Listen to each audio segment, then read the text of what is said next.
Ayaw mong magbayad ng 10,000 piso para sa repair na dapat ay 2,000 lang? Kung oo ang sagot mo, nasa tamang channel ka. Follow mo na ako para sa mas marami pang tips para hindi ka maloko sa home repairs. Alam mo, nakakalungkot isipin na napakaraming homeowner ang takot magreklamo. Kahit sobrang simple lang ng sira at halatang halata na sobrang mahal ng singil, tinatanggap na lang nila. Bakit?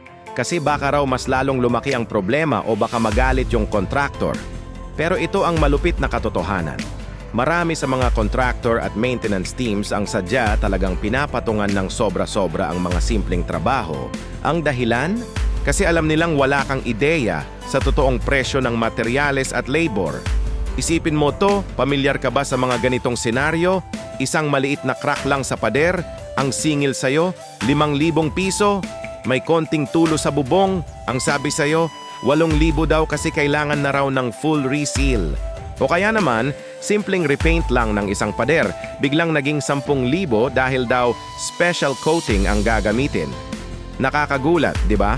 Pero ang totoo, kung susumahin mo ang actual na gastos sa materyales at labor, baka nasa 2 hanggang 3,000 piso lang yan. So saan napunta yung natitirang 7 o 8,000? Diretso na yun sa bulsa nila bilang tubo. At ang pinakamasaklap pa, gagamitan kanila ng mga technical terms na para bang ang hirap-hirap intindihin para hindi mo sila ma-question. Maririnig mo yung mga linyang, "Sir, ma'am, may structural defect po kasi kaya mahal." O kaya, "Kailangan na po ng total overlay yan." At ang paborito ng lahat, yung pintura po kasi, special primer yan, hindi basta-basta. Ginagamit nila yung mga salitang yon para lituhin ka at para isipin mong tama lang yung presyong binibigay nila. Pero heto ang truth bomb para sa'yo.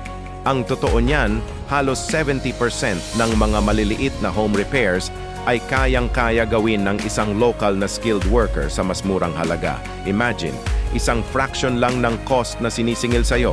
Pero dahil ipinapadaan pa sa tinatawag na contractor process, doon na pumapasok yung mga patong-patong na bayarin.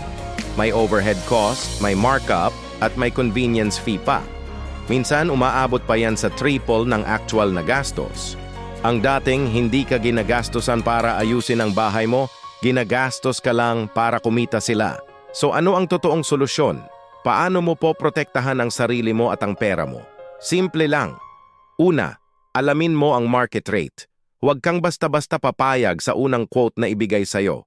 Magtanong ka muna sa 2 o 3 local workers sa area ninyo. Mag-canvas ka para magkaroon ka ng idea kung magkano ba talaga ang singilan. Pangalawa, laging ihiwalay ang labor cost at materials cost sa proposal. Huwag kang tatanggap ng lump sum pricing kung saan isang buong halaga lang ang nakalagay. Kailangan mong makita yung breakdown.